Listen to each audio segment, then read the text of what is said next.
तमपेत कृत्यम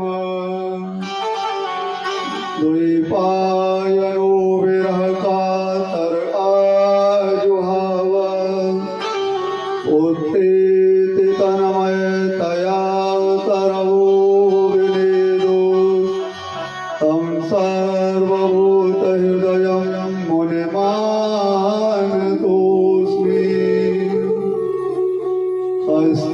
कस्तूरीतिलकं ललाटपटले वक्षस्थले कौस्तुभं नासाग्रे वरमुक्तिकं करतले वेणुकरे कङ्कणं सर्वाङ्गे हरिचन्दनं सुललितं कण्ठे च मुक्तावली गोपास्ते परवेष्टितो विजयते गोपालचूडामणि वसुदेवसुतं देवं हंसचाणूरमर्दनं देवकी परमानन्दं कृष्णं वन्दे जगद्गुरुम् श्रेयं सदा पर्वभग्नमवीष्टदोहं तीर्थास्पदं शिवविरञ्च विनुतं शरण्यं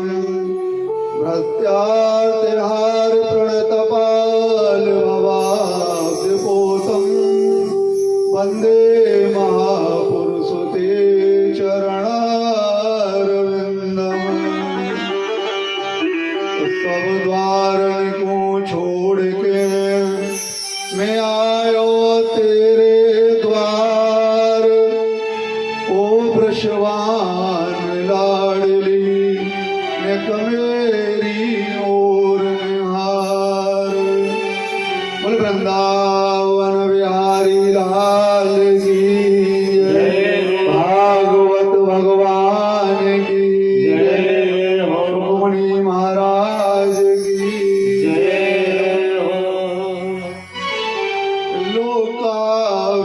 लोकाविरामं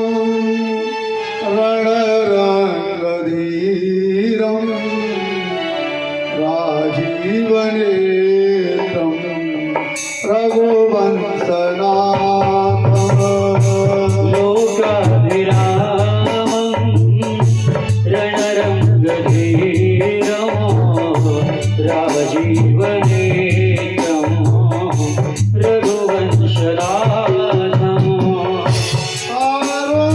कारुण्यरूपं करुणाकरं तं श्रीरामचन्द्रं शरणं प्रपद्ये कारुण्यरूपं करुणाकरं तं श्रीरामचन्द्रं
अकर्तुम जगत नियंता बाके बिहारी के श्री चरणों में प्रणाम करते हुए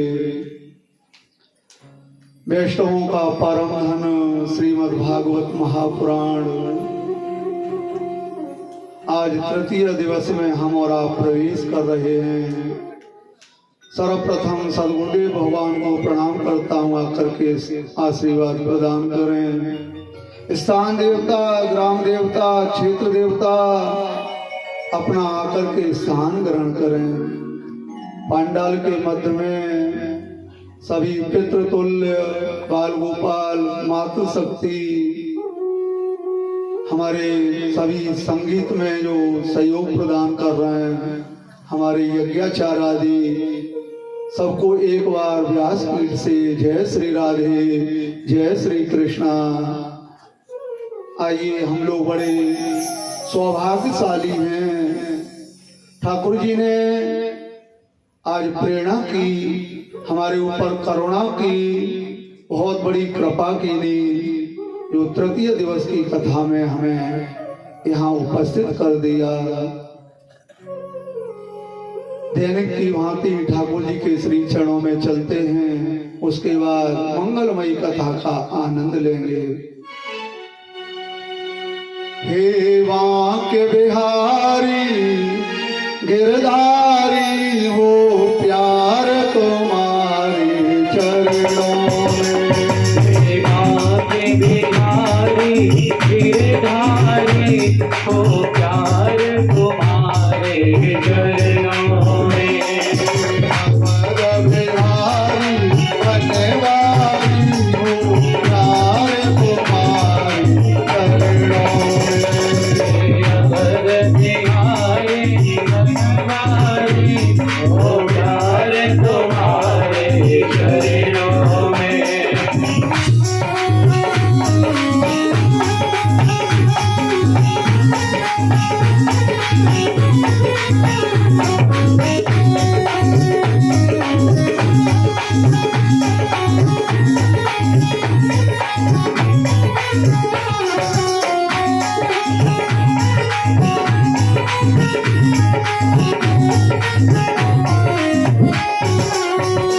मणि के मंदिर में आओ तुम, नस नस में प्रभु समाओ तुम। मन के मंदिर में आओ तुम, नस नस में प्रभु समाओ तुम। मणि के मंदिर में आओ तुम, नस नस में प्रभु समाओ तुम। मन के मंदिर में आओ तुम, नस नस में प्रभु समाओ तुम। हम हमारे हो तुम, हो प्यार तुम्हारे चरणों में। सीता के बिहारी गिरधारी हो प्यार तुम्हारे चरणों में।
संतारी ओ प्यार तुम्हारे चरणों में। नाथ बिहारी गिरधारी हो प्यार तुम्हारे चरणों में। ओ प्यार तुम्हारे चरणों में, ओ प्यार तुम्हारे चरणों में। हो प्यार तुम्हारे चरणों में, हो प्यार तुम्हारे चरणों में। नाथ बिहारी गिरधारी हो प्यार तुम्हारे चरणों में। रमणधारी भगवान की जय हो।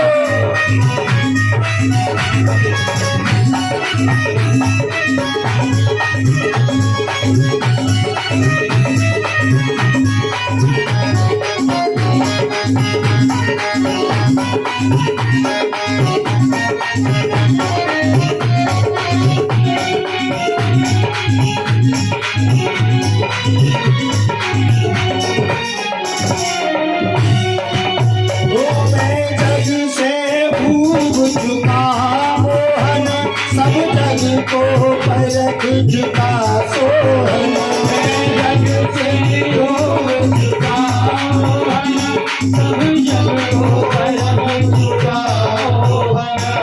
जग से भूग चुका मोहन, सब जग को परख चुका सोहन। जग से भूग चुका मोहन, सब जग को परख चुका सोहन। अब सजन बिहारी गिरधारी हो प्यार तुम्हारे चरणों में। नाथ बिहारी गिरधारी हो प्यार तुम्हारे चरणों में। नाथ बिहारी गिरधारी हो प्यार तुम्हारे चरणों में। नाथ बिहारी गिरधारी हो प्यार तुम्हारे चरणों में। नाथ बिहारी लाल की जय, भागवत भगवान की जय। सुंदर कांड में एक बड़ी सुंदर चौपाई याद आ रही है। कह हनुमंत विपत प्रभु सोई, कह हनुमंत विपत प्रभु सोई। कह हनुमंत विपत प्रभु सोई। कह हनुमंत विपत प्रभु सोई। जब तब सुमिरन भजन न होई। जब तब सुमिरन भजन न होई। श्री राम जय राम जय जय राम। श्री राम जय राम जय जय राम।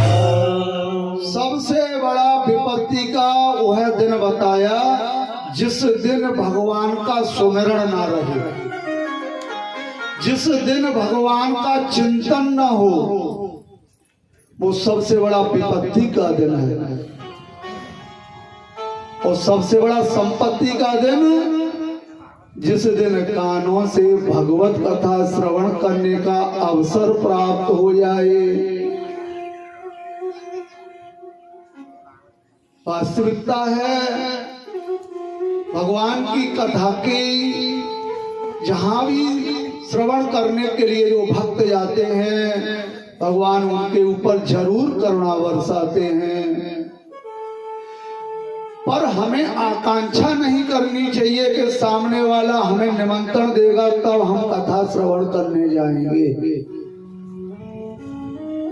वैसे तो मैं प्रथम दिवस से ही कह रहा हूं, हमारे भैया की तरफ से, नीरज भैया की तरफ से ग्रामवासी सागर आमंत्रित हैं। ये आपकी बघेल परिवार की पूरे समाज की कथा है और मुझे लगता है पूरे गांव में अधिकांश बघेल ही हैं। अगर आप अपने भाई बंधु की कथा में नहीं आएंगे तो किसकी कथा में आएंगे? परंतु निमंत्रण की आप आकांक्षा कर रहे हैं तो एक अपराध कर रहे हैं। बिना निमंत्रण के जो कथा श्रवण करने का फल है वो अपने आप में अद्वितीय है। माना तुमने मुझे बुलाया, मैंने तुम्हें बुलाया, वो एक व्यवहारिक दृष्टि से है, उसका कोई फल विशेष नहीं है, वो एक व्यवहार हो गया। साहब उनके घर से निमंत्रण आया, हमें वहां जाना है, क्यों? व्यवहार के लिए जाना है। परंतु वो बिना निमंत्रण के जो आते हैं उसका फल तो अद्भुत है। उसके फल की आकांक्षा तो मेरे संत लोग भी करते हैं, मेरे भक्त लोग भी करते हैं कि जहां पर कथा होगी हम बिना निमंत्रण के जाएंगे और पूरा समय देंगे। कुछ लोग क्या करते हैं मालूम है? कथा के अंतिम समय में चले जाएंगे, हाजिरी लग जाएगी, फलाने व्यक्ति आए थे। हम लोग अपराध करते हैं। गृहस्थी के आगे पीछे कार्यों को निवृत्त करके जिस दिन कथा की तुम्हें मालूम पड़े आज हमारे दरवाजे पर कथा का निमंत्रण आया है, आज हमारे गांव में कथा प्रारंभ हो रही है, आगे पीछे सारे कार्यों को निवृत्त करके समय पर उपस्थित रहना चाहिए, एकाग्रता के साथ में कथा श्रवण करनी चाहिए। मैंने आपको प्रथम दिवस नहीं बताया था कि भाग्यो उदेन बहु जन्म समर्जितेन सत्संगम चलवते।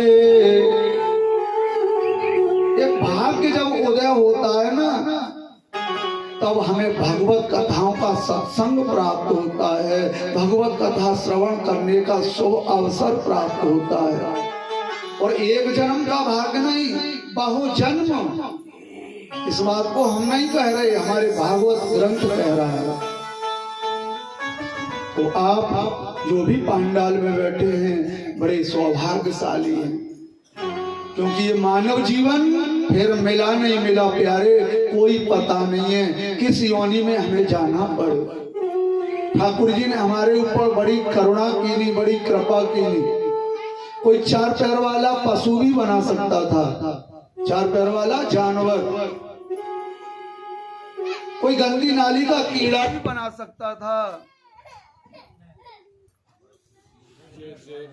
रमण हरि बोल, जय जय राधा रमण हरि बोल, जय जय राधा रमण हरि बोल, जय जय राधा रमण हरि बोल, जय जय राधा रमण, जय जय राधा रमण, जय जय राधा रमण, जय जय राधा रमण, जय जय राधा रमण, जय जय राधा रमण,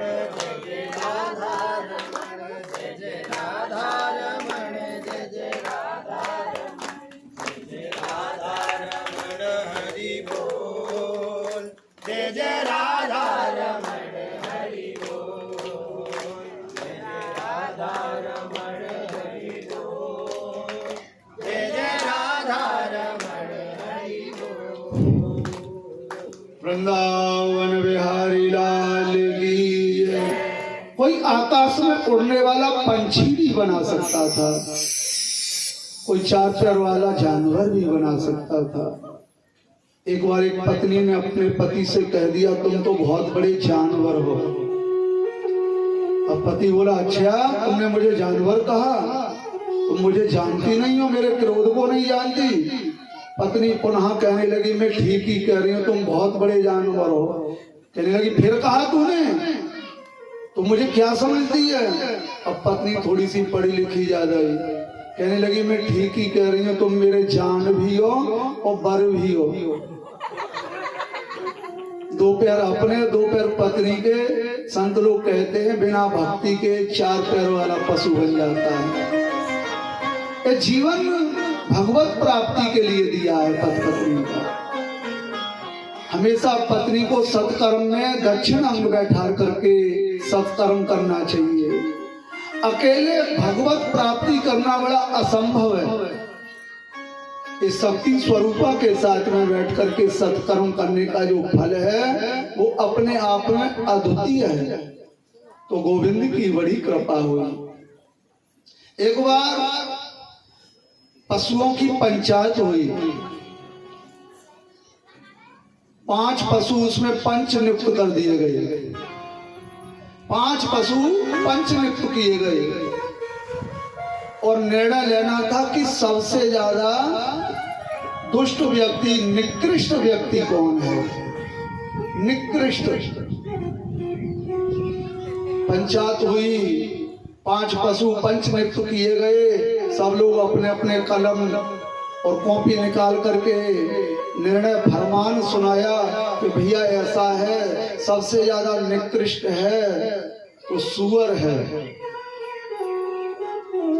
सूअर खड़ा हो गया पंचायत में, कहने लगा मैं तो कदापि निकृष्ट नहीं हो सकता। कहने लगे सिद्ध करो, मलमूत्र में रहते हो, गंदगी में रहते हो, इष्टा का पान करते हो, तुम निकृष्ट नहीं हो सकते। और कौन हो सकता, सिद्ध करो। कहने लगा सूअर पंचो, जब से मेरे खानदान में 12 अवतार हुआ है तब से मेरा खानदान ही पवित्र हो गया, मैं कैसे निकृष्ट हो सकता हूँ। भगवान ने 12 अवतार लिया था। आगे कथा श्रवण कराएंगे। आगे पंचायत बैठ गई, भाई सूअर सही कह रहा है, इसका तो खानदान पवित्र हो गया। पंच लोगों ने कॉपी पेंसिल उठाई और दूसरी बार में फरमान सुनाया, भैया कुत्ता तू सबसे ज्यादा निकृष्ट है। कुत्ता खड़ा हो गया पंचायत में, कहने लगा मैं तो कदापि निकृष्ट नहीं हो सकता। जिस मालिक की खाता हूँ उसकी निभाता हूँ, वो रात्रि में सोता है और मैं जागता हूँ, मैं कैसे निकृष्ट हो सकता हूँ। मैं तो कदापि निकृष्ट नहीं हो सकता। पंच लोग बोले बात तो सही है भैया। फिर पंचायत बैठ गई। फिर कॉपी कलम लेकर के फिर गुणाभाग लगाया पंचों ने, और पंच लोगों ने फरमान सुनाया तीसरी बार में कि भैया ऐसा ऊंट तू सबसे ज्यादा निकृष्ट है। ऊंट खड़ा हो गया पंचायत में, कहने लगा मैं तो कदापि निकृष्ट नहीं हो सकता। परिश्रम करता हूँ, परिश्रम का खाता हूँ, स्वाभिमान से जीता हूँ। देख रहे हो ना मेरी लंबी गर्दन है, स्वाभिमान से जीता हूँ, मैं कदापि निकृष्ट नहीं हो सकता। पंचायत फिर बैठ गई। चौथी बार में फरमान सुनाया गया, भैया गधा तू सबसे ज्यादा निकृष्ट है। अब गधा में स्वयं की बुद्धि तो होती नहीं है भैया। देखा होगा तुमने, मार्ग में खड़ा है तो खड़ा है, आप हॉर्न बजाते रहो, उसे कोई चिंता ही नहीं है। अब पंच लोगों ने फरमान सुना दिया, गधा ने स्वीकार कर लिया। पंचायत समाप्त हो गई। पंच लोग अपने अपने गंतव्य स्थान पर जाने लगे। सामने से गधा देखता है गौरव पंडित जी आ रहे हैं सामने से, और एक आगे से कुर्ता का ठोक पकड़ के बच्चा आ रहा है, एक कुर्ता का ठोक पकड़ के पीछे चल रहा है, एक बाएं कंधे पर बच्चा बैठा है, एक दाहिने कंधे पर बच्चा बैठा है। गधा ने देखा और देख करके गधा का विवेक जागृत हो गया। गधा कहने लगा, अरे पंचो सुनो सुनो, ये बताओ मैं जीव मात्र में निकृष्ट हूँ कि पशु योनि में निकृष्ट हूँ। पंच लोग कहने लगे, गधा तू पशु योनि में भी निकृष्ट है और जीव मात्र में भी निकृष्ट है। तेने कौन से मंदिर में जाके घंटी बजाई, सिद्ध कर। गधा कहने लगा, किसी मंदिर में मैंने यदि घंटी नहीं बजाई होगी तो कोई मंदिर कोट गली में बन रहा होगा, कोई गुरुद्वारा कोई कोट गली में निर्माण कार्य चल रहा होगा, तो मैंने अपनी पीठ पर गिट्टी बजरकोट सीमेंट की सेवा तो कर ही दी होगी। मैं तो कदापि निकृष्ट नहीं हो सकता। बाबा गोस्वामी जी कहते हैं जिन हरि कथा सुना है नहीं काना, जिन हरि कथा सुनहि नहीं काना, जिन हरि कथा सुनहि नहीं काना, जिन हरि कथा सुनहि नहीं काना।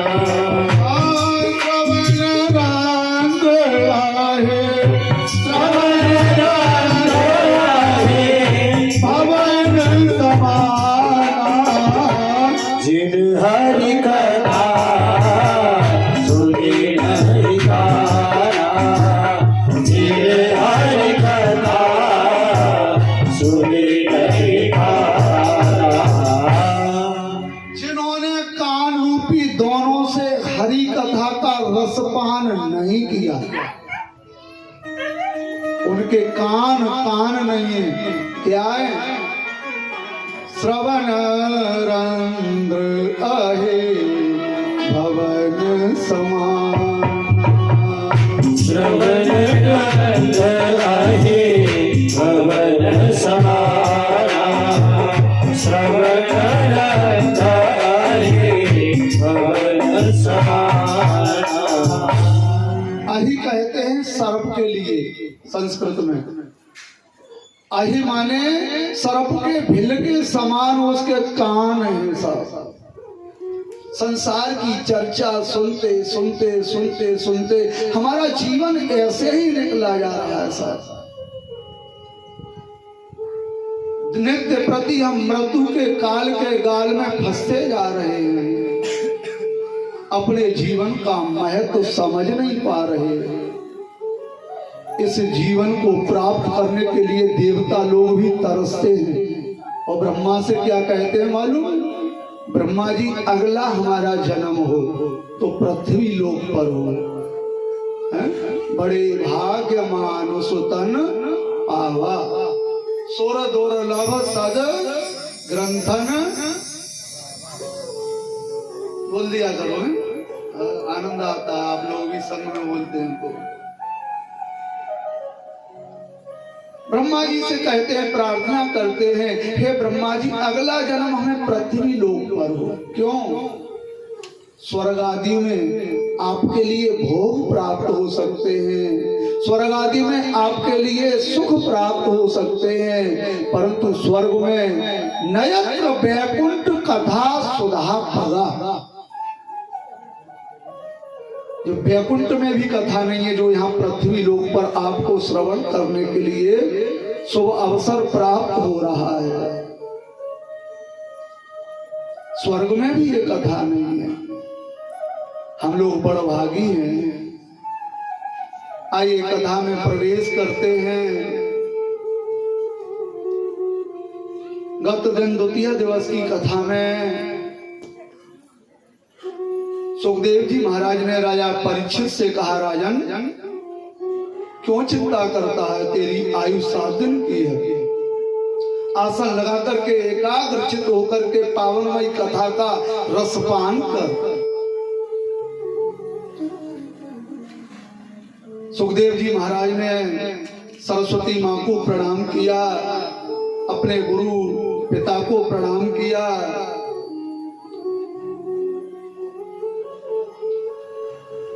और राजन इस मंगलमयी कथा को श्रवण करके किरात रहुगण, किरात गढ़का, इन जैसों का, पापियों का भी उद्धार हो गया। अजामिल जैसे पापी का भी उद्धार हो गया।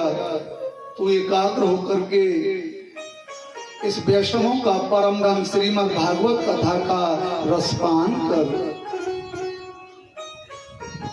और हमारे नीरज भैया ने भी इसी उद्देश्य से इस कथा का यहाँ पर प्रारंभ कराया है। हमारे जो भी परिवार के पितर लोग हैं उनका भी उद्धार हो जाएगा।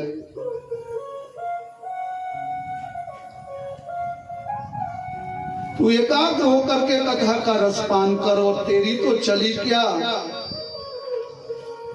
भगवान के एक भक्त हुए जिनका नाम था रसखान, और उस रसखान ने भी भगवान की भक्ति करके अपना जीवन कल्याणमय कर लिया।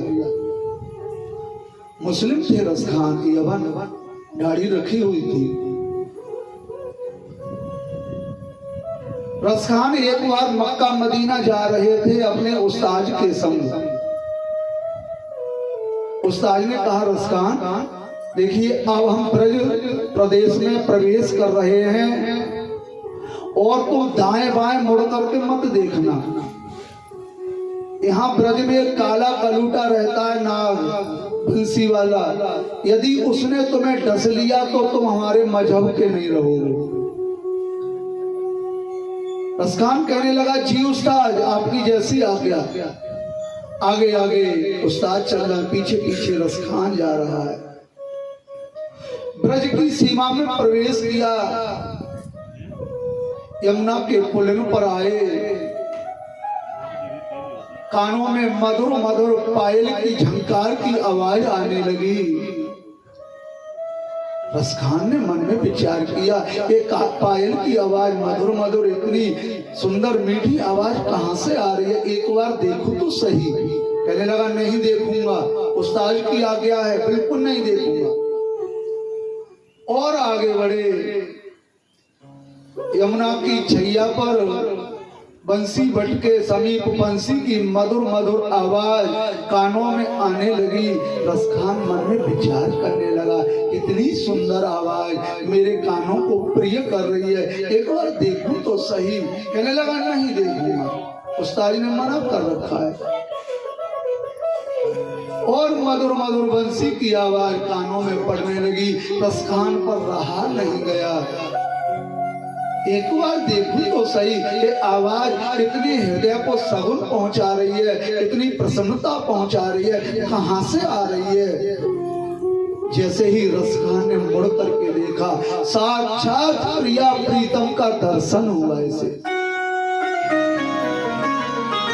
साक्षात राजा गोविंद का दर्शन हुआ, और रसखान अपलक दृष्टि से, अपलक यानी बिना पलक मारे हुए, टकटकी लगाते हुए उस मधुर छवि का, उस लावण्य का, उस सौंदर्य का रसपान करते आ रहा है। रसखान रसपान करता रहा। भगवान को अंतर ध्यान होना पड़ा। रसखान मूर्छित हो गया। एक बार उस छवि का दर्शन हो जाए, रसखान मूर्छा में अचेत हो गया। जब मूर्छा जागृत हुई, रसखान पागल हो गया उस छवि का दर्शन करके। एक बार और दीदार हो जाए, कितने सुंदर हैं, कितने मधुर हैं। आपको एक बात बता, यदि सुंदरता का कहीं खजाना है ना, तो मेरे गोविंद के श्री अंग में है। बड़े सुंदर हैं प्रभु। अगरम मधुरम नयनम मधुरम हसितम मधुरम, सब कुछ मधुर है मेरे गोविंद का। ओ नींद चुराई बंसी बजा के, चैन चुराया सैन चला के। नींद चुराई बंसी बजा के, चैन चुराया सैन चला के। लगी आस मेरे मन में, गई थी मैं वृंदावन में। मेरे मन में गई थी वृंदावन में। लगी आस मेरे मन में, गई थी मैं वृंदावन में। लगी आस मेरे मन में, गई थी वृंदावन में। बांसुरी वाला मिल गया, मोर पंख वाला मिल गया, मिल गया। बांसुरी वाला मिल गया, मोर पंख वाला मिल गया।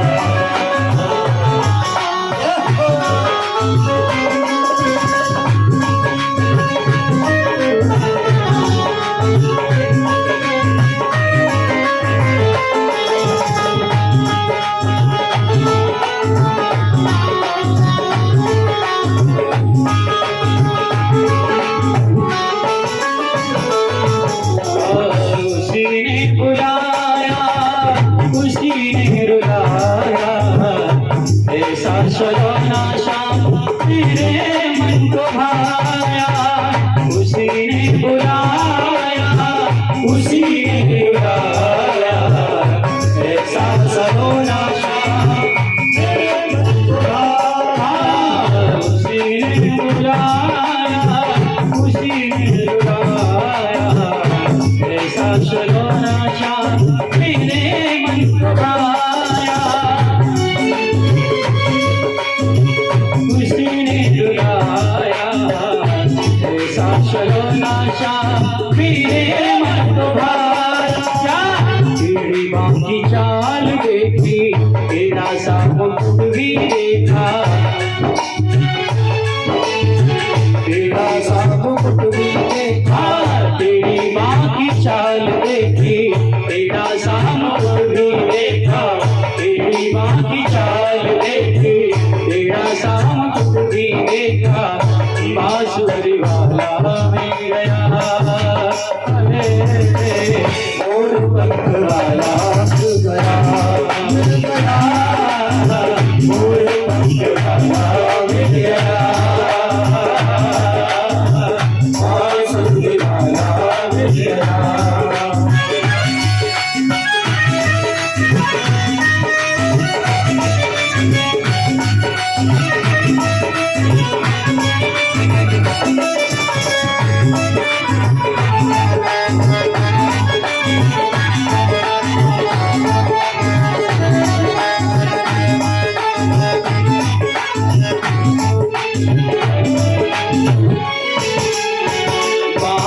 बिहारी मेरे दिए में समाओ, तेरे बिना श्याम सुंदर कहाँ चैन पाओ, बाके बिहारी मेरे दिए में समाओ, तेरे बिना श्याम सुंदर कहाँ चैन पाओ, बाके बिहारी मेरे हृदय में समाओ, तेरे बिना श्याम सुंदर कहाँ चैन पाऊं, बाके बिहारी मेरे हृदय में समाओ, तेरे बिना श्याम सुंदर कहाँ चैन पाऊं, लगन लगी मेरे तन मन में, लगन लगी मेरे तन मन में, ढूंढ रही मेरे जीवन में, ढूंढ रही मेरे जीवन में, लगन लगी मेरे तन मन में,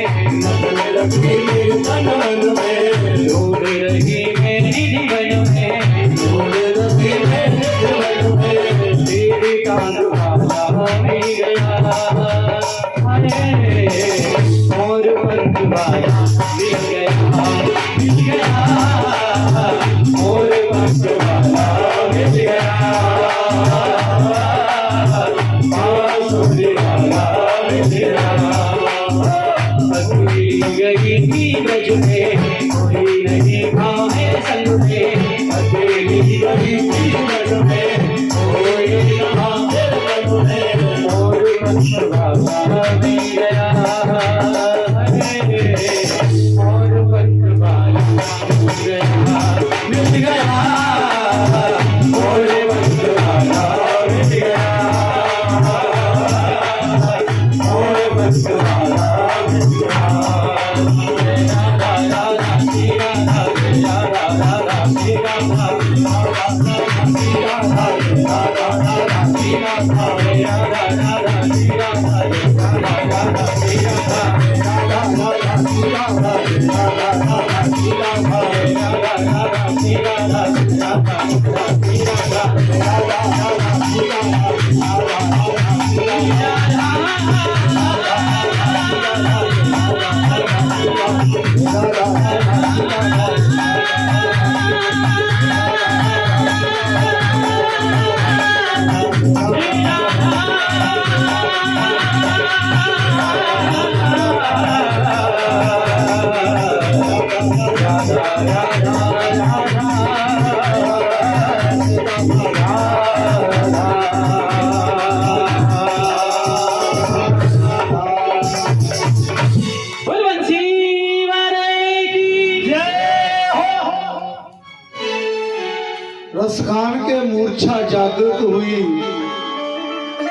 एक बार उस छवि का पुनः दर्शन हो जाए। चारों तरफ इधर उधर भटकता डोला, एक बार पुनः गोविंद का दीदार हो जाए। हमारे हृदय में ऐसी लालसा जब जागृत हो जाए ना, ठाकुर जी हमें एक बार और अपने दर्शन के लिए बुलाना, तो ठाकुर जी जरूर बुलाएगा। हृदय से करुणा से अगर संकल्प किया जाए तो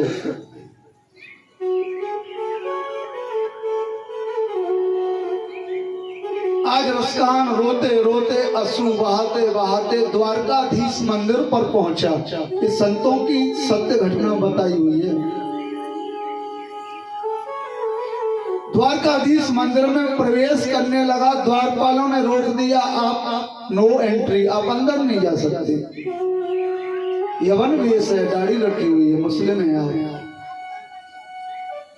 रसखान सीढ़ियों पर पड़ा पड़ा रोता रहा। एक दिन नहीं, 2 दिन नहीं, लगातार 3 दिन तक पड़ा पड़ा भूखा प्यासा रोता रहा। एक बार दीदार हो जाए और मेरे गोविंद की छवि जिसके हृदय में बस जाती है, सहज निकलती नहीं है। ठाकुर जी कहते हैं पहले तो मैं सहज किसी को पकड़ता नहीं हूँ, और यदि एक बार पकड़ लूं तो मैं उसे सहज छोड़ता नहीं। रात्रि में हमारे ठाकुर जी को भोग लगता है कड़ी भात का, द्वारकाधीश मंदिर में आज भी लगता है, चांदी के कटोरा में। सेवादारों ने भोग लगाया, पुजारियों ने पटबंद किए और अपने अपने घर को चले गए। रात्रि में भगवान को स्वयं बाल स्वरूप में आना पड़ा, और जो कड़ी भात का भोग था गोविंद ने अपने हाथ से स्वयं इस रसखान को पान कराया।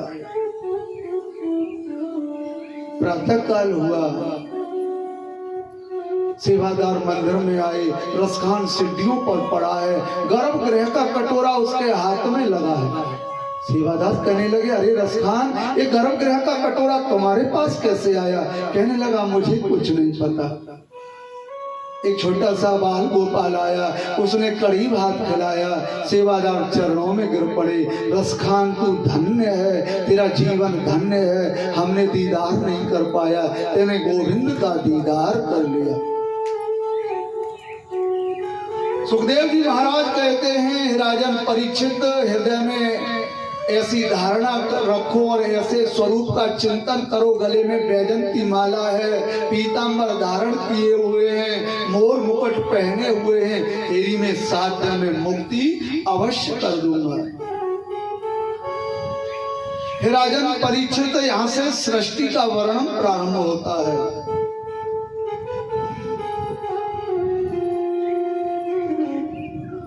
भगवान को एक से अनेक होने की इच्छा जागृत हुई, नाभि से कमल प्रकट हुआ जल के ऊपर, और कमल के ऊपर भगवान की कृपा से ब्रह्मा की उत्पत्ति हुई। ब्रह्मा कमलासन पर बैठ करके चारों तरफ देखने लगे, मेरी उत्पत्ति कहाँ से हुई है।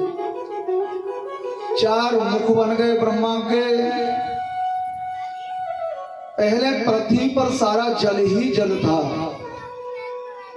पृथ्वी की जल की ध्वनि से ब्रह्मा को ता और पा शब्द 2 ध्वनि सुनाई दी, 2 प्रकार की ध्वनि निकली।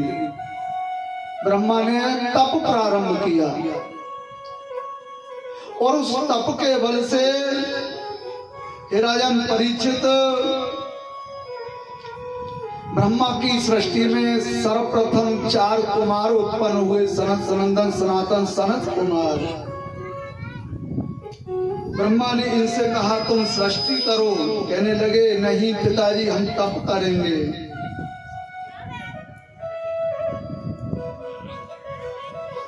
पुनः हे राजन परीक्षित, ब्रह्मा ने पुनः विचार किया और 10 पुत्र इनके उत्पन्न हुए। इनसे कहा तुम सृष्टि करो, कहने लगे हम भी सृष्टि नहीं करेंगे, हम भगवान का चिंतन करेंगे। ब्रह्मा जी चक्कर में पड़ गए, क्या करना चाहिए, सृष्टि का विस्तार कैसे हो। ब्रह्मा को एक छींक आई, छींक आते ही एक कीड़ा उत्पन्न हुआ और देखते देखते वो कीड़ा पर्वताकार हो गया। ब्रह्मा जी मन में विचार करने लगे, थोड़ी देर और ठहर जाता तो मेरी गोविंदाय नमो नमः हो जाती।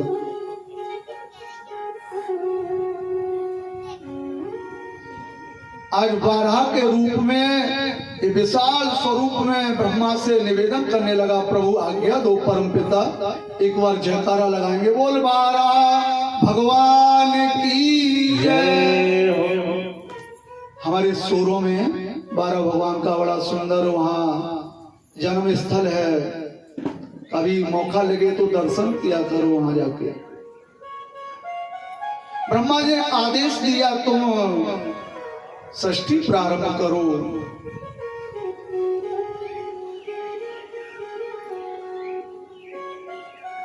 ब्रह्मा जी के शरीर से मनु और शत्रुपा एक बाएं अंग से स्त्री स्वरूप और दाहिने अंग से पुरुष स्वरूप जन्म प्राप्त हुआ। मनु और शत्रुपा से कहा कि तुम जाकर के सृष्टि करो। कहने लगे हमारी सृष्टि के लिए भूमि की आवश्यकता है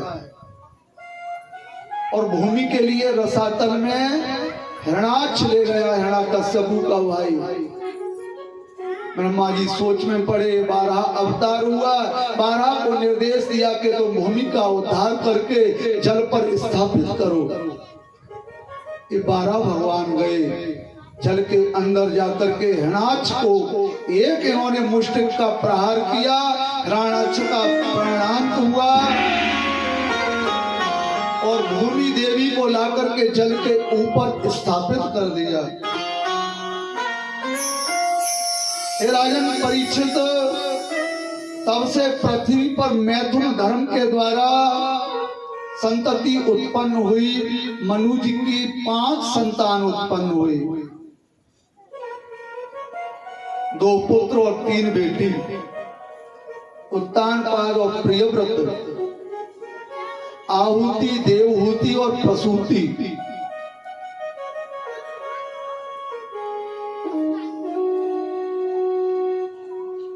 तीन बेटियां उत्पन्न हुई।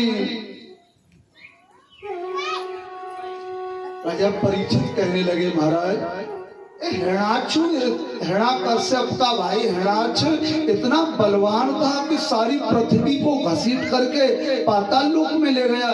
थोड़ा सा प्रकाश डालिएगा, ये कौन था? बताने लगे हिरण्यकश्यप का छोटा भाई था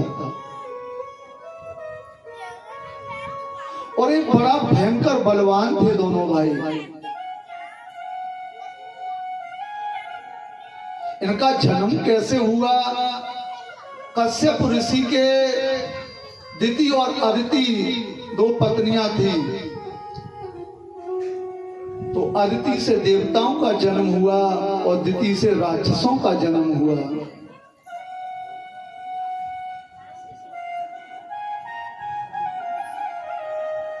एक दिन कश्यप जी महाराज तीर्थ यात्रा से लौटे, सायंकालीन का समय था। राजन दिति काम वासना से युक्त होकर के कश्यप जी के वस्त्र खींचने लगी। कश्यप जी कहने लगे, दिति मुहूर्त का इंतजार करो, अभी सायंकाल का समय हो रहा है और सायंकाल के समय में 4 वस्तुओं का त्याग कर देना चाहिए। कौन कौन सी 4 वस्तुएं? विद्यार्थी को विद्या का अध्ययन नहीं करना चाहिए जब दोनों वक्त मिल रहे हों, नहीं तो विद्या की विस्मृति हो जाती है। शाम काल के समय पर सोना भी नहीं चाहिए, नहीं तो रोगों की प्रारंभिकता, रोगों की वृद्धि हो जाती है। सायंकाल के समय पर स्त्री संग भी नहीं करना चाहिए, नहीं तो दुष्ट संतति उत्पन्न होती है। भोजन भी निषेध है शाम के समय पर, उधर विकार हो जाता है। शाम के समय क्या करना चाहिए? शाम की वेला में शिव पार्वती की पूजा करनी चाहिए, गोविंद की पूजा करनी चाहिए, तुलसी मैया की आरती उतारनी चाहिए। तो द्वितीय काम वश होकर के कश्यप जी का जब वस्त्र खींचने लगी, कश्यप जी के द्वारा गर्भ धारण किया, कश्यप जी ने श्राप दे दिया, अरे दुष्टा, तूने मेरा ब्रह्मचर्य नष्ट कर दिया, मैं तुझे श्राप देता हूँ, तेरे उदर से 2 राक्षस, भयंकर राक्षस उत्पन्न होंगे। अब ये दिति चरणों में गिर पड़ी, प्रभु मुझे क्षमा करो, मेरी धृष्टता को क्षमा करो प्रभु। कश्यप जी कहने लगे, दिति तुम्हारे गर्भ से राक्षस तो पैदा होंगे, हमने श्राप दे दिया, परंतु हमारे यहाँ एक ऐसा पौत्र आएगा वो हमारे कुल को पवित्र कर देगा। प्रहलाद जी महाराज, हे राजन परीक्षित, 100 बरस तक ये दिति के गर्भ में निवास किया इन्होंने। देवता लोग घबरा गए, ब्रह्मा के पास पहुंचे जाकर के, प्रसूति वायु के द्वारा 100 वर्ष के बाद में हिरण्याक्ष और हिरण्यकश्यप को देवी दिति ने जन्म दिया, और जन्म लेते ही पर्वताकार हो गए, बहुत भयंकर राक्षस बने, और अपने प्रभाव से पृथ्वी को घसीट करके पाताल लोक में ले गए। आज भगवान ने करुणा कीनी, वाराह अवतार लेकर के हिरण्याक्ष का वध करके पृथ्वी को ला करके पुनः जल पर स्थापित की। बोलिए गोविंद भगवान की जय हो। हे राजन परीक्षित,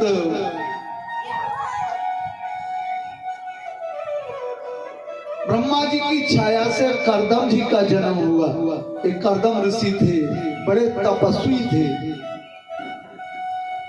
सरस्वती के तट पर भगवान की आराधना कर रहे थे, पर इनके हृदय में एक कामना थी, मेरा भी परिवार बसे। कुछ लोग कामना ही भक्ति करते हैं, ऐसे शास्त्र कहता है, या कामा सर्व कामो वा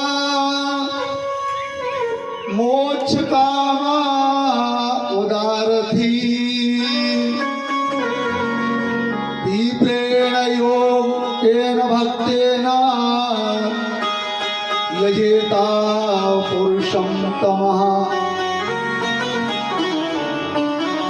कामा सर्व कामो हुआ, यानी निष्काम भाव से जो भक्ति होती है वो उत्तम कोटि की भक्ति होती है, और सकाम भाव से की हुई भक्ति मध्यम कोटि की होती है।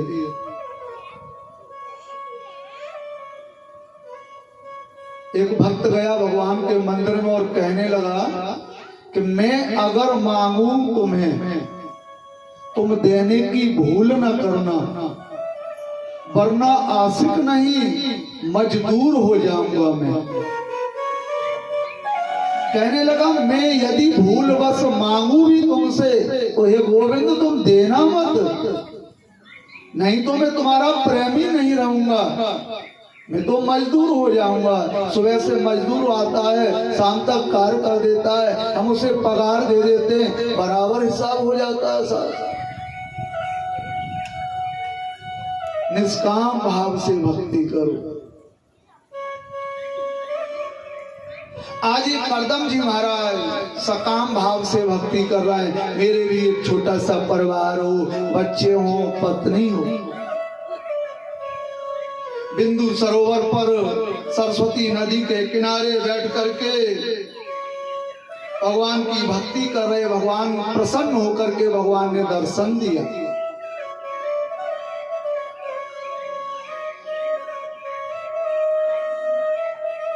कहने लगे, मैं तुम्हारे भक्ति से, तुम्हारे ध्यान से प्रसन्न हूं, वर मांगो। कहने लगे प्रभु बस कोई कामना ऐसी नहीं है और आप सब हृदय की जानते हो। भगवान कहने लगे मैं तुम्हें वरदान देता हूं, आज से तीसरे दिन देवहूति के लिए लेकर के स्वयं उनके भाई उत्तानपाद आएंगे और तुमसे विवाह होगा और तुम्हारे घर नव कन्याओं का जन्म होगा। जैसे ही नव कन्याओं का नाम सुना करदम जी महाराज घबराने लगे। प्रभु एक कन्या बहुत थी, दो कन्या बहुत थी, आप तो नव नव कन्याओं के लिए कह रहे हैं। ये नव कन्या कौन है मालूम? कि श्रवणम कीर्तनम विष्णु स्मरणम पाद सेवनम अर्चनम वंदनम सख्या सचमुनात्मनिवेदनम। ये वही नवदा भक्ति है, 9 प्रकार की भक्ति। ये भक्ति स्वरूपा 9 कन्या तुम्हारे घर उत्पन्न होगी। श्रवण कीर्तन स्मरण पाद सेवनम, ये भगवान की भक्ति के नाम है। करदम जी कहने लगे प्रभु कृपा करो ना, एक पुत्र भी दे दो आप अपना जैसा। भगवान नारायण कहने लगे मेरे जैसा तो संसार में मैं ही हूँ, और करदम जी तुमने मुझे प्रेम से मांगा है तो मैं जरूर आपके घर पुत्र बन करके आऊंगा। वरदान दे दिया। देखिए श्रवण भक्ति में सर्वप्रथम नाम आता है। श्रवण भक्ति में तो राजन परीक्षित का आता है। शास्त्र कहते हैं भगवत कथाओं का रसपान करते रहो। तो जिस प्रकार से रसपान राजा परीक्षित ने एकाग्र होकर के किया, किसी ने नहीं किया। कीर्तन भक्ति में यदि नाम आता है सबसे पहले तो प्रहलाद जी महाराज का आता है। प्रहलाद जी महाराज जैसी कीर्तन भक्ति किसी ने नहीं की। पाद सेवन भक्ति में नाम आता है तो हमारी लक्ष्मी मैया का आता है चरण वंदन में। महाराज प्रभु का भी आता है। अर्चन भक्ति अम्बरीश महाराज, अम्बरीश का नाम आता है जो राम जी के वंशज थे। बंदन भक्ति में अक्रूर जी का महाराज नाम आता है। दास भक्ति में किसका नाम आता है मालूम? दास भक्ति में प्रधानता हनुमान जी का नाम आता है। सबसे बड़े दास थे हनुमान जी महाराज। और आज मंगलवार का दिन है ना, कौन सा दिन है आज? मंगलवार। तो 2 मिनट के लिए बाबा को भी याद कर लेते हैं, हनुमान जी को है। ठीक है भाई। वो देवों में देव हजारों हैं, बजरंग बली सा देव नहीं। देवों में देव हजारों हैं, बजरंग बली सा देव नहीं। देवों में देव हजारों हैं, बजरंग बली सा देव नहीं। देवों में देव हजारों हैं, बजरंग बली सा देव नहीं। इनकी भक्ति का क्या कहना, इनकी शक्ति का क्या कहना। इनकी भक्ति का क्या कहना, उनकी शक्ति का क्या कहना। इनकी भक्ति का क्या कहना, इनकी शक्ति का क्या कहना। इनकी भक्ति का क्या कहना, इनकी शक्ति का क्या कहना। आप लोग ताली नहीं बजा रहे, आनंद नहीं आ रहा है। दोनों हाथ उठाइए, ताली सेवा करते हुए भाव से। देवों में देव हजारों हैं, बजरंग बली का क्या कहना। देवों में देव हजारों हैं, बजरंग बली का क्या कहना।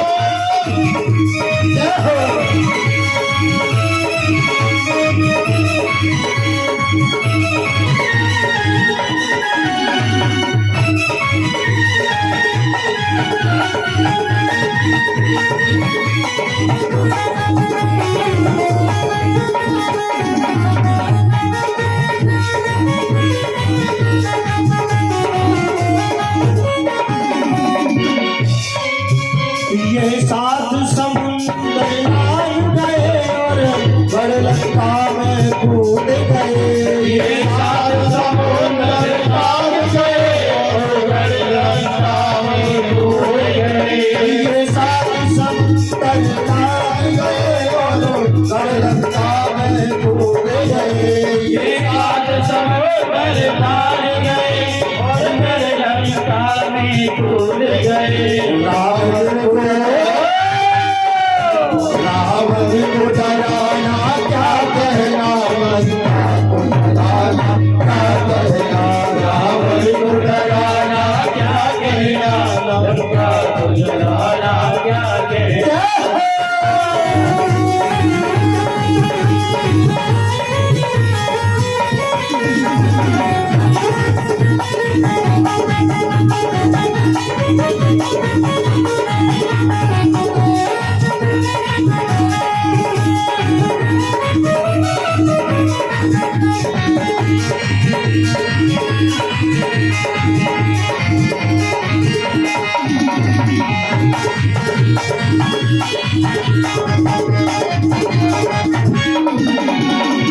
जब लक्ष्मण जी बेहोश हुए संजीवन बूटी लहर गए, लक्ष्मण जी होश हुए संजीवन बूटी ले गए।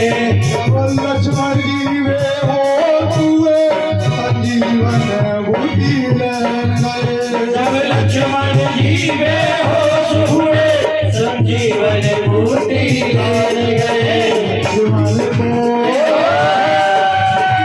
लक्ष्मण को बचाना क्या करना, पर को लाना क्या करना, लक्ष्मण को जलाना क्या कहना, लक्ष्मण को उतारा क्या कहना।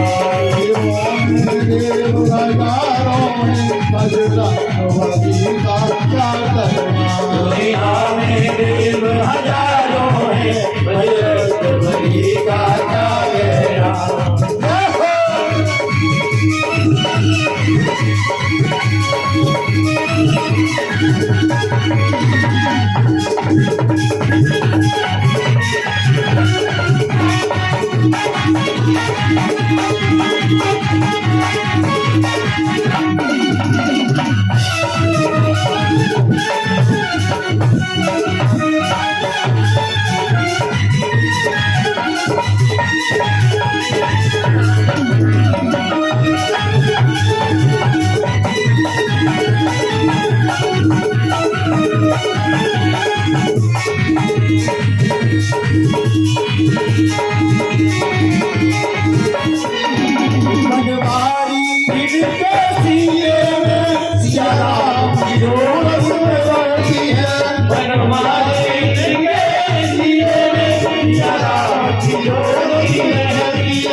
जयकारों का हम कैसे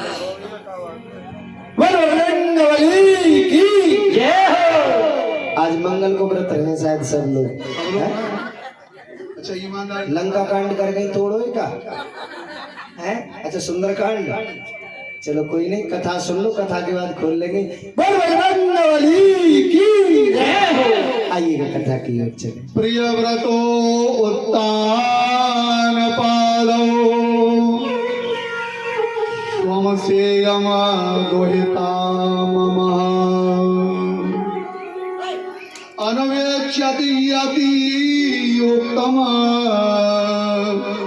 भयशील गुणा देवी। आज बिंदु सरोवर पर सरस्वती नदी के किनारे महाराज उत्तानपाद अपनी बहन को लेकर के आए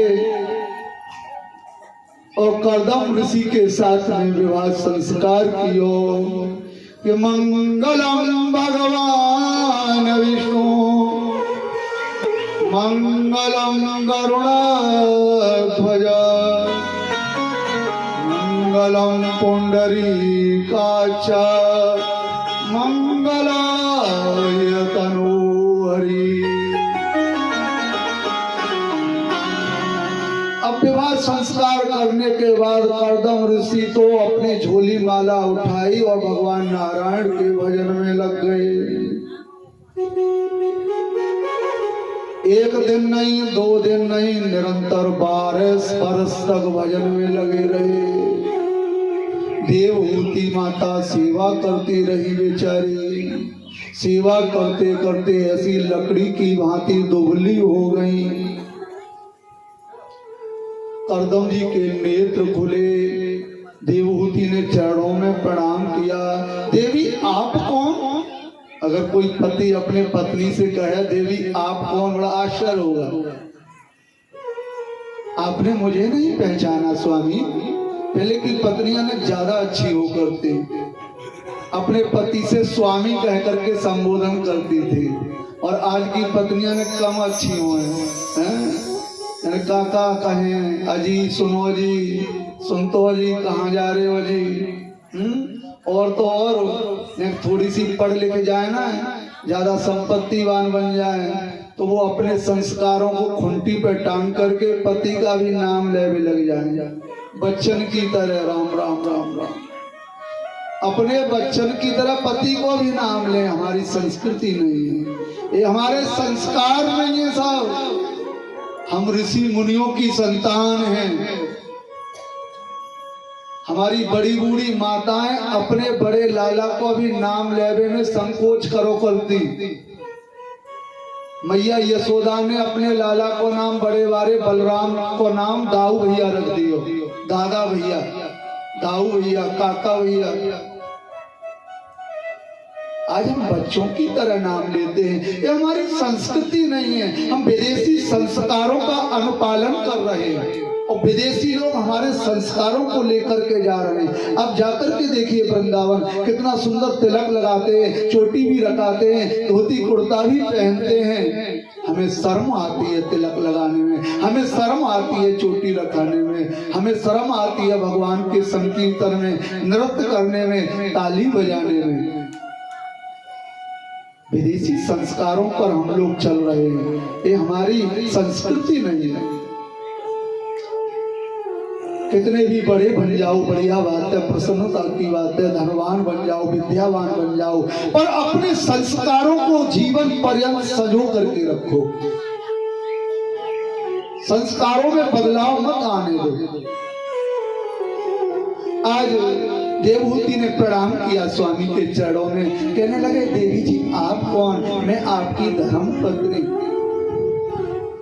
याद आया कर्दम को, 12 वर्ष पूर्व मैंने विवाह संस्कार किया था। अभी तक मैं गृहस्थ धर्म में प्रवेश नहीं किया। शास्त्र कहता है विवाह के उपरांत संभव हो सके 4-6 दिन 10 दिन भगवान की आराधना करके तब गृहस्थ धर्म में हमें प्रवेश करना चाहिए। पर हम लोग आजकल टिकट कटवा लेते हैं ऐसे ऐसे स्थानों की विवाह से पहले, हैं क्या कहना, अजीब अजीब स्थानों की। अगर टिकट कटवानी है ना तो श्रीनाथ जी जाइए, टिकट कटवानी है जगन्नाथ जी जाइए, टिकट कटवानी है बद्रीनाथ जाइए। अयोध्या धाम जाइए। कौन कौन गया अयोध्या? सच बताओ। बस इतनी सभा में केवल अकेली आप गए हैं? 2 जने। वास्तविकता है हम परिवार के लिए कितना कितना करते रहते हैं, अपने लिए कुछ नहीं कर पाते हैं। अपने लिए साफ समय नहीं है। अपने लिए हम धन भी खर्च नहीं कर पाते हैं। तीर्थ यात्रा पर जाएंगे, धन का व्यय होगा, समय हमारे पास नहीं है, बच्चों की पढ़ाई में विघ्न आएगा। धीरे धीरे बच्चों के कंधों पर भार डाल करके अपने जीवन को भी मंगलमय बनाओ। तीर्थ यात्रा भी जीवन में बहुत आवश्यक है। आज कदम जी ने नव कन्याओं का जन्म हुआ। इनके यहाँ सुंदर सा कामक नाम का विमान बनाया अपने योग बल से, और कामक नाम के विमान में इन्होंने भ्रमण किया आकाश मार्ग में, और भगवत कृपा से नव कन्याओं का जन्म हुआ। और जन्म होते ही दंड कमंडल फेंक करके जाने लगे तपस्या की तरफ। पत्नी ने वस्त्र पकड़ लिए, कहाँ जा रहे हो? आपने कहा था ना, आपने विवाह संस्कार किया, आप कहाँ जा रहे हो? अभी कहने लगे देवी मैं तपस्या करने के लिए वन जा रहा हूँ। इन नव कन्याओं का विवाह कौन करेगा? वर ढूंढो तो घर नहीं, घर ढूंढो तो वर नहीं। बड़ी विडंबना है हमारे देश में। पहले के लोग संस्कार देखते थे, पहले के लोग केवल व्यवहार देखते थे, और आजकल के लोग जो विवाह करते हैं ना, केवल धन देखते हैं और स्वरूप की कामना करते हैं कि स्वरूप कितना सुंदर है, हमारे पुत्री का स्वरूप कितना सुंदर है, हमारे बेटे के योग्य है अथवा नहीं। पहले केवल व्यवहार देखे जाते थे, कैसा व्यवहार है इनका, समाज में कैसी प्रतिष्ठा है, समाज में कैसा व्यवहार है। वो ये नहीं देखते थे धन से कमजोर है या धनवान है। आजकल की बड़ी विडंबना है। मैंने अपने गुरुजी के मुख से सुना था, एक लड़के ने 32 कन्याओं को फेल किया। कितनी? 32 कन्या देखने के लिए जाते थे, 32 कन्याओं को। कोई चाय लेकर के आए तो प्लेट में रख करके ना लाए, कहने लगा ये भी फेल। कोई नाश्ता लगा लेकर के आए तो उसमें चम्मच लगा के ना, ये भी फेल। किसी की लंबाई कम, किसी की सुंदरता उसकी योग्य ना, किसी के चेहरा की छवि में अंतर। 32 कन्याओं को निरंतर फेल करता रहा, और 33वीं कन्या से शादी उसकी हुई, और 33वीं कन्या एक दिन रसोई घर में भोजन बना रही थी। अचानक क्या हुआ, सिलेंडर फटा और कन्या की उसकी मृत्यु भी नहीं हुई, और सर्जरी हुई, कुरूप बन गई बेचारी। अब ले इसे भी फेल कर देना, स्वरूप से कुरूप बन गई। ये प्रारब्ध है। कुछ लोग तो कन्या पर जाकर के पैर भी छुड़वा लेते हैं, गोद भरवाने जाते हैं। अरे धत्तेरी का, तेरे लड़का की बहू रानी बन गई अभी से जी। जब तक मांग में सिंदूर नहीं होता है तब तक उसे बहू का अधिकार आप दे नहीं सकते। कुंवारी कन्या से पैर छुड़वा रहे हो आप, अनर्थ कर रहे हो आप। किसी की कन्या को पहले तो देखो मत, और देखो तो 1000 बार विचार करो, 100 बार नहीं, 1000 बार। कहीं अगर कोई ज्यादा ही अति हो तब उसे त्याग करो, अन्यथा कहीं ना कहीं कन्या का तो त्याग हम कर देते, उसे फेल कर देते, ये दोष लगता है। और आजकल फोन पर बता देंगे घर जाकर के। नव कन्याओं का जन्म हुआ, पति के वस्त्र खींच लिए, कहाँ जा रहे हो? इनकी शादी तो करते जाओ।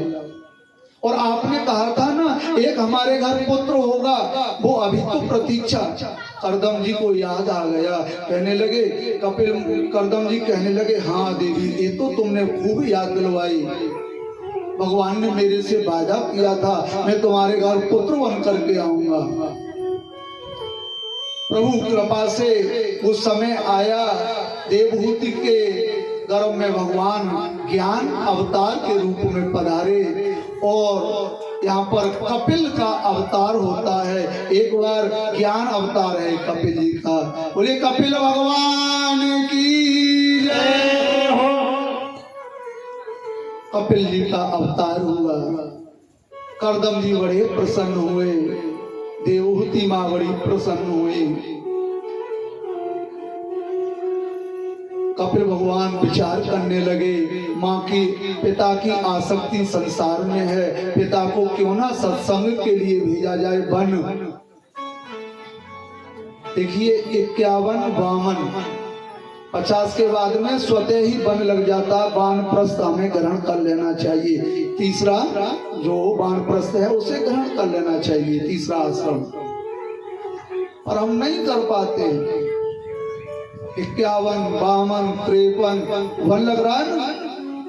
50 वर्ष तक खूब धनोपार्जन करो, खूब बच्चों के लिए धन कमाओ, परिश्रम से खूब उनके लिए योग बनाओ पढ़ा लिखा करके, पर धीरे धीरे आसक्तियों का त्याग करते जाओ। 50 के बाद यदि आप बन ना जा सको तो आवश्यक नहीं है, गृहस्थी के लिए घर ही बन है, पर 24 घंटे में से 1 घंटा प्रभु के लिए निकाल लो। पर हम 2-2 3-3 घंटे तक मोबाइल चलाते रहते हैं। कोई पता नहीं कितने बजे, रात के 2:30 बजे सो रहे हैं, 3 बजे सो रहे हैं। हमारी जीवन की दिनचर्या अस्त व्यस्त हो रही है। व्हाट्सएप चलाते चलाते इतने तल्लीन हो रहे हैं हम, कुछ पता ही नहीं है साहब। एक माता बेचारी व्हाट्सएप चलाते चलाते, मोबाइल चलाते चलाते इतनी तल्लीन हो रही थी, इतनी तल्लीन हो रही थी कि उसका जो अबोध बच्चा था छोटा सा, वो रोने लगा दूध के लिए। उसे ध्यान ही नहीं है बच्चा रो रहा है। अब वो अधिक रोया, जब ज्यादा उसे भूख सताने लगी, ज्यादा रोया, तब उसे चेतना जागृत हुई। रसोई में गई, जैसे तैसे मोबाइल चलाते चलाते दूध को अल्ट पल्ट किया, उसमें शक्कर डाला, छान करके उसे दूधी में भरा, दूध पिलाने वाली जो दूध की शीशी होती है ना, उसमें भरा और ला करके बच्चे के समीप लेकर के आई। तो बच्चा बेचारे पति की गोद में लगा हुआ था, उसे शांत कर रहा था पति। इतनी व्हाट्सएप चलाते चलाते तल्लीन हो रही है, दूधी लेकर के आई और बच्चा के मुख में ना दे करके वो पति के मुख में देवे लगी, पति के मुख में। हम इतने तल्लीन हो जाते हैं संसार की व्यर्थ की चीजों में। कभी कभी भगवान की भक्ति में इतने हम तल्लीन हो जाए ना, हैं लाला आज तुम्हारे लिए माखन खिलाऊंगी, ताजा ताजा बनाऊंगी अपने हाथ से। अच्छा लाला माखन में केसर डालूंगी, कैसा लगेगा आपको? कभी कभी ऐसे तल्लीन हो जाया करो प्रभु की भक्ति में। लाला ये जो आपने माला धारण कर रखी है ना, ये थोड़ी सी गंदी है गई है, जहाँ मैं कल इत्र लगा करके तुमको पहनाऊंगी। भक्ति में तल्लीन हो जाया करो। लाला तुमको मच्छर काट रहे होंगे, तुम्हारे लिए सुंदर सी मच्छरदानी लाऊंगी। परसों बड़ा मन प्रसन्न हो रहा था, हमारी बहन उसे मच्छरदानी में ठाकुर जी को सुला रही थी, बड़ा मन में आनंद हो रहा था। ये भी भावना है, मेरे गोपाल जी को कहीं मच्छर ना काट जाए, मेरे गोपाल जी को कहीं कष्ट ना हो जाए। यही तो भक्ति है साहब, यही तो भक्ति का दर्शन है। आज कपिल भगवान ने करदम जी को जब सत्संग करने के लिए वन भेजा, इधर मन में विचार करने लगे, माँ से कुछ चर्चा की जाए भक्ति की। माता देवहूति को प्रणाम किया करदम जी ने। देवहूति हाथ जोड़ करके निवेदन करने लगी, प्रभु मैं जानती हूँ आप स्वयं भगवान के अवतार हैं, परंतु प्रभु मेरा एक निवेदन है आपसे। कौन सा निवेदन है?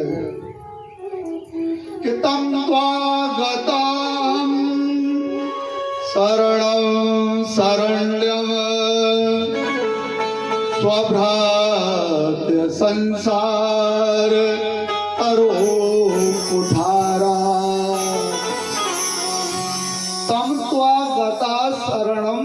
प्रपन्ना, हे प्रभु अपने कुठार को उठाओ। ये राग द्वेष माया रूपी जो मुझे जकड़ लिया है ना, रस्सियों ने मुझे बांध लिया है, संसार के प्रेम बंधन में जो बंध गई हूं मैं, अपने कुठार को, कुठार जानो कुल्हाड़ी, और कुठार को उठा करके इस माया रूपी वृक्ष के टुकड़े टुकड़े कर डालो। स्वभ्रत्य संसार तरो कुठारम, अपनी कुल्हाड़ी से इस माया रूपी वृक्ष के टुकड़े कर डालो। कपिल भगवान कहने लगे, माता बताइए आप क्या पूछना चाहती हैं? मां देवहूति कहने लगी, पुत्र ये जीव आपकी वृद्धावस्था में तो खूब सेवा करता होगा। कहने लगे, जीव वृद्धावस्था में ये अपने पुत्रों पर भार सौंप करके आपकी सेवा करता होगा, ऐसा आप बिल्कुल मत समझो। वृद्धावस्था में और इसके मोह बंधन दृढ़ हो जाते हैं। बेटी की शादी की, बेटा की शादी करने के बाद पोता को पढ़ाया, पोता की शादी में जाऊंगा, उस कोट को पहन करके जाऊंगा, बाल काले करके जाऊंगा, 2 ठुमके लगाऊंगा, माया के बंधन में बंधता जाता है। और जिसने युवावस्था में भजन नहीं किया तो वृद्धावस्था में वो खाक करेगा। ये शरीर संग दे नहीं सकता, इंद्रियां शिथिल हो जाएंगी। 2 घंटे हम कथा में आसन लगा के बैठ नहीं पाएंगे तो वृद्धावस्था में कहां से भजन करेगा प्रभु?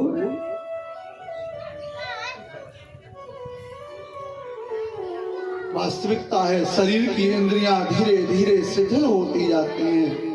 अच्छा एक बात बताओ, जीवन रूपी पुष्प यदि हम भगवान के श्री चरणों में युवा अर्पण करें तो भगवान प्रसन्न होंगे कि भगवान के श्री चरणों में जीवन रूपी पुष्प मुरझाया हुआ अर्पण करें तो भगवान जल्दी प्रसन्न होंगे? बताइए।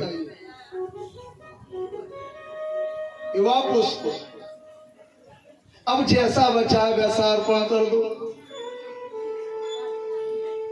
जीवन में युवा पुष्प अर्पण करो, प्रारंभिक अवस्था से भजन की आदत डालो। आज कन्वेंट स्कूलों में तो पहले जैसी 20 साल पहले जैसी शिक्षा रही नहीं।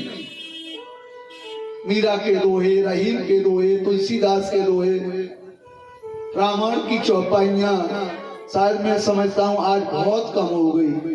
प्रतियोगिता इतनी है हमारे यहाँ, इतना कंपटीशन है कि वास्तविकता संस्कृत पढ़ने वाले, हिंदी पढ़ने वाले बच्चे बहुत कम कामयाब हो रहे हैं। कन्वेंट स्कूलों में तो बस विज्ञान और विज्ञान की शिक्षा, गणित की शिक्षा, इंग्लिश की शिक्षा दी जा रही है। और अपने घर पर अपने बच्चे से कहो, बेटा स्कूल जा रहे हो ना, एक हनुमान चालीसा का पाठ निकाल के जा। बेटा कुछ ना हो सके तो भागवत के 2 श्लोक पढ़ करके तू स्कूल जा। प्रारंभिक आदत डालो। हमारे कई भक्त हैं, मैं बिल्कुल सत्य बोल रहा हूं आपसे, उनका दैनिक नियम है, शायद हो सकता है यहाँ आवे, दैनिक नियम है 1-2 अध्याय रोज पाठ करते हैं भागवत जी का। अपने जीवन काल में उन्होंने 10-10 बार, 11-11 बार भागवत पढ़ ली। दैनिक नियम बना लो। अपने पूजा घर में भी भागवत ग्रंथ हम रखते हैं, दर्शन मात्र का भी फल है। दैनिक नियम बना लो, हम 1-2 रामायण के दोहा रोज पढ़ेंगे। अधिक ना हो सके तो गृहस्थ धर्म में हमें इतना दैनिक नियम बनाओ, अपनी संतान को सिखाओ, नहीं तो वो संतान आने वाले दिनों में और ज्यादा विकृत हो जाएगी बुद्धि से।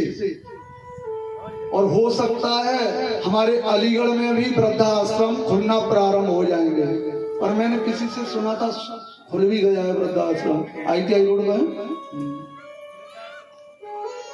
वृद्धाश्रम के ताले लगवाने हैं, कितने हमारे जीवन की वास्तविकता कितनी विडंबना है। जिन माता पिताओं ने हमारा पालन किया, बड़ा किया, पढ़ाया लिखाया, इस योग्य किया, और अंतिम समय में उन माता पिता को हमारी बहनें 2 रोटी प्रेम से नहीं खिला सकती हैं साहब।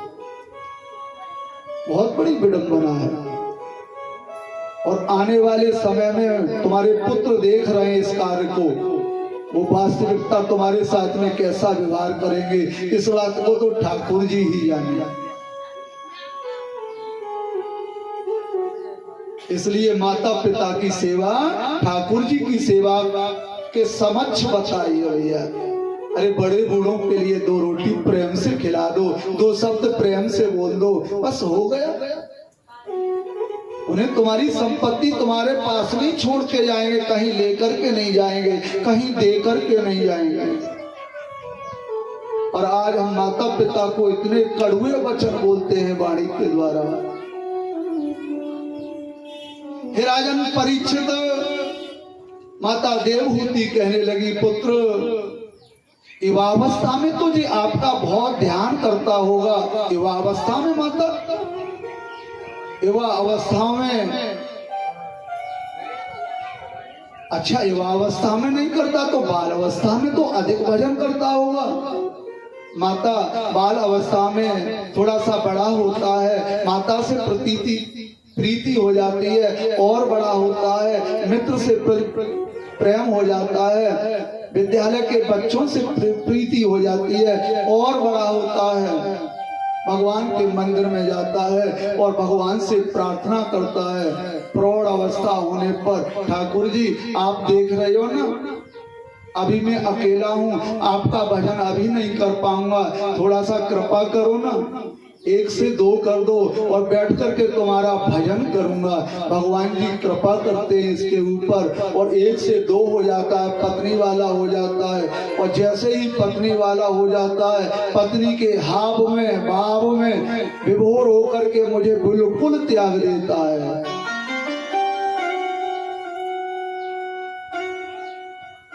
उसके हाव भाव विभोर में मुझे त्याग देता है।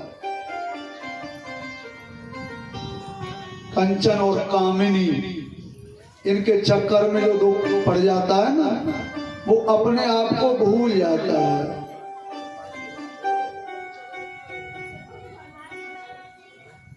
पत्नी के साथ बैठ करके भजन करूंगा, भूल जाता है माता।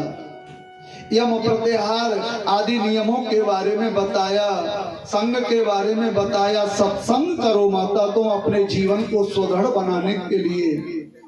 सत्संग यानी अच्छे लोगों का संग ही सत्संग है। एक बड़ा सुंदर सा श्लोक याद आ रहा है, गंगा पापम ससितापम दैन्यम कल्पतरोस्तथा पापम तापम तथा दैन्यम हंतम सज्जन सहागमः। ध्यान दो, गंगा पापम, गंगा की स्नान करने से हमारे पापों का विनाश होता है, बिल्कुल सत्य है, साक्षात मां है गंगा। शशि तापम, शशि कहते हैं चंद्रमा के लिए, थोड़ा ध्यान दो। चंद्रमा का दर्शन करने से जिसके हृदय में संताप आता हो, संताप यानी क्रोध आदि, बात बात पर क्रोध आता हो, मत्सर आता हो, चंद्रमा का दर्शन करना प्रारंभ कर दे, उसका क्रोध धीरे धीरे शांत होने लगेगा। दैन्यम कल्प तरुस्तथा, अगर दरिद्रता का विनाश करना है तो एक कल्प तरु वृक्ष होता है भैया, जिन्हें प्राप्त हो जाता है तो दरिद्रता का विनाश हो जाता है। और तीनों का नाश कब होता है मालूम? पापम तापम तथा दैन्यम, इन तीनों का विनाश सज्जन सहागमा, जीवन में कोई सज्जन पुरुष का आगमन होता है, जीवन में कोई सज्जन पुरुष की चरण धूलि में हम स्नान करते हैं तो ताप भी नष्ट हो जाता है, पाप भी नष्ट हो जाता है, दरिद्रता भी नष्ट हो जाती है। प्रकारों का पापों का समन करने की अगर सामर्थ्य है तो सत्संग में है। जहाँ पुराणों की कथा होती हो, जहाँ हमारे ग्रंथों की वेदों की कथा होती हो, जहाँ पर ऐसे संत और महापुरुषों की संगति मिल जाए। हमारे संत लोग कहते हैं जीवन में अच्छे पुरुष की संगति आधी घड़ी भी मिल जाए। एक घड़ी आधी घड़ी आधी ते पुण्य आध, तुलसी संगत साधु की कटे कोट अपराध। आधी घड़ी कितनी आधी घड़ी मालूम है? एक राई के दाने को, वैसे आधी घड़ी का मतलब 12 मिनट होता है, पर एक राई के दाने को गाय के सींग पर रखने में और गिरने में जितनी देरी होती है ना, उतनी देरी भी हमें संत का समागम मिल जाए, सज्जन पुरुषों की संगति मिल जाए, जीवन मंगलमय।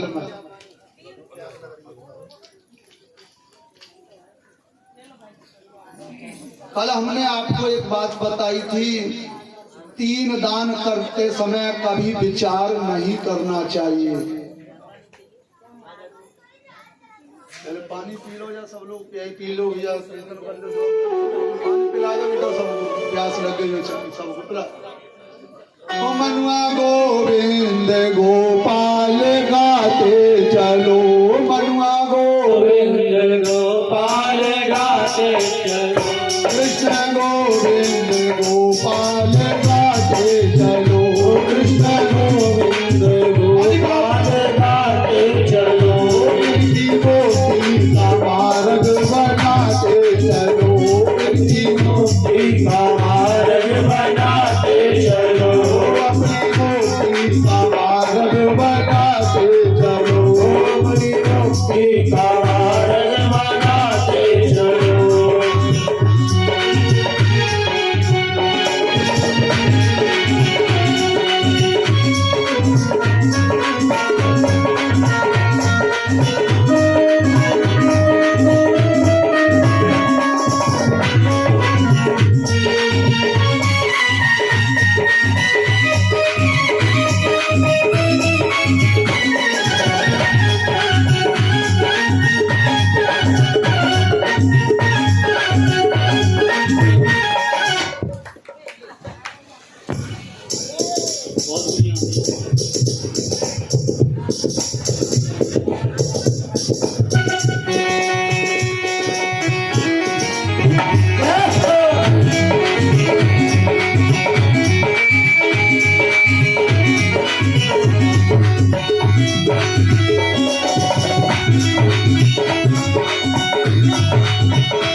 बोल इंद्र भगवान की जय। अभी आवाज ना पहुंची इंद्र देवता के पास। हे इंद्र देवता रक्षा करो, हमारे ऊपर कृपा करो, करुणा करो। बोले इंद्र भगवान की जय।